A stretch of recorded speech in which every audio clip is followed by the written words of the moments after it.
Masing-masing kepada orang yang kita cintai, pacar maksudnya. Ala kadarnya. Kita bisa berdiri di sini.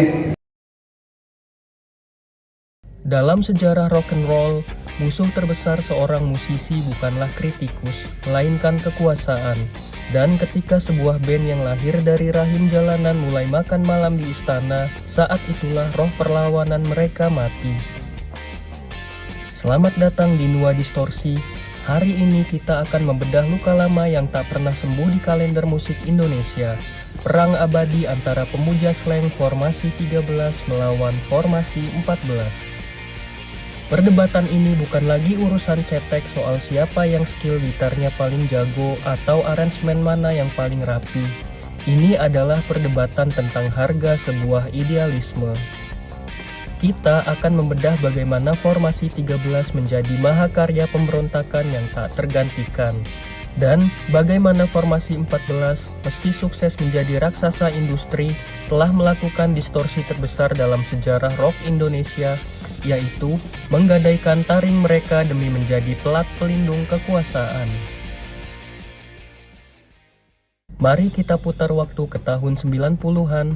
Slang formasi 13 yang menelurkan album pertama hingga kelima bukanlah sekedar band. Mereka adalah sebuah fenomena sosiologis, sebuah pergerakan.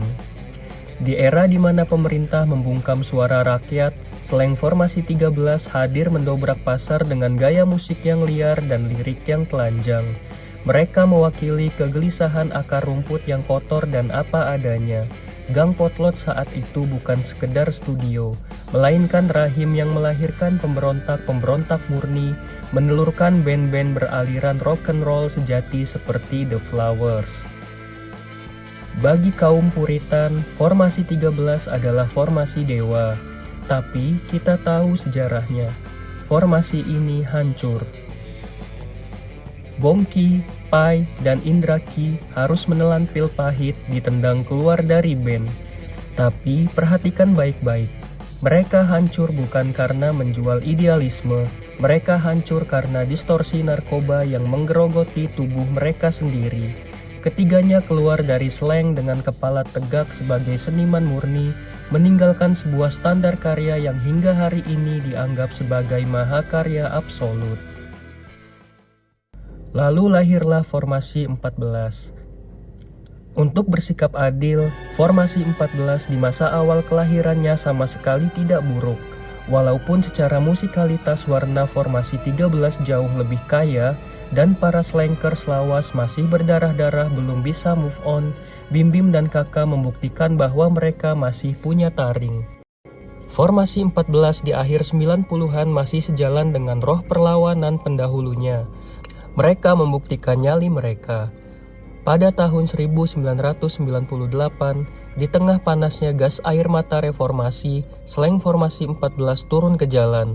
Mereka menggelar konser di depan hidung aparat, menyuarakan penderitaan rakyat, dan lagu-lagu kritik sosial mereka masih terdengar tajam, menyayat, dan otentik. Saat itu, mereka masih menjadi pengeras suara bagi kaum marginal, sampai akhirnya sebuah pragmatisme politik menelan mereka bulat-bulat. Tahun 2014 adalah titik balik tergelap bagi marwah rock and roll slang. Disinilah distorsi terbesar itu terjadi. Slang menanggalkan jaket kulit jalanan mereka dan menggantinya dengan seragam tim sukses. Mereka secara terang-terangan masuk ke dalam lingkaran kekuasaan, dan puncak komedi dari hilangnya idealisme ini terejawantahkan dalam satu lagu yang membuat banyak fans lama memalingkan wajah mereka, yaitu Polisi Yang Baik Hati. Bayangkan, sebuah band yang lagu-lagunya dulu ditakuti oleh aparat Orde Baru, kini membuat lagu pujian institusional yang terdengar cringe dan mengkhianati akar perlawanan mereka sendiri. Mari kita bandingkan dengan mereka yang terbuang. Pai, Bongki, dan Indra Ki membentuk BIP dan kini General Maya. Secara industri mereka mungkin tidak sebesar slang, tapi secara ideologi mereka tetap konsisten. Mereka menjaga sikap dan idealisme tanpa perlu menjilat meja kekuasaan. Wajar jika fans lama menempatkan trio ini di kasta kehormatan yang berbeda. Belakangan ini, seolah tersadar dari tidur panjangnya, Formasi 14 mencoba kembali menyuarakan kritik. Dalam 2 tahun ke belakang, mereka kembali membuat lagu-lagu yang menyentil pemerintah.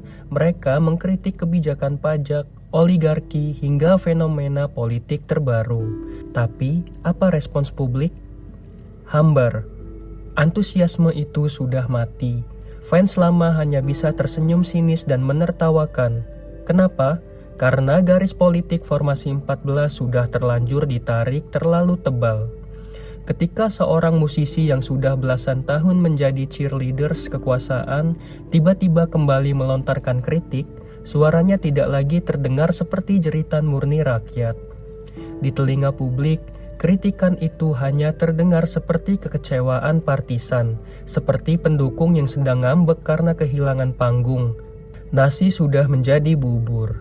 Stempel tim sukses itu tidak akan bisa dihapus hanya dengan 1 atau 2 lagu protes yang terlambat.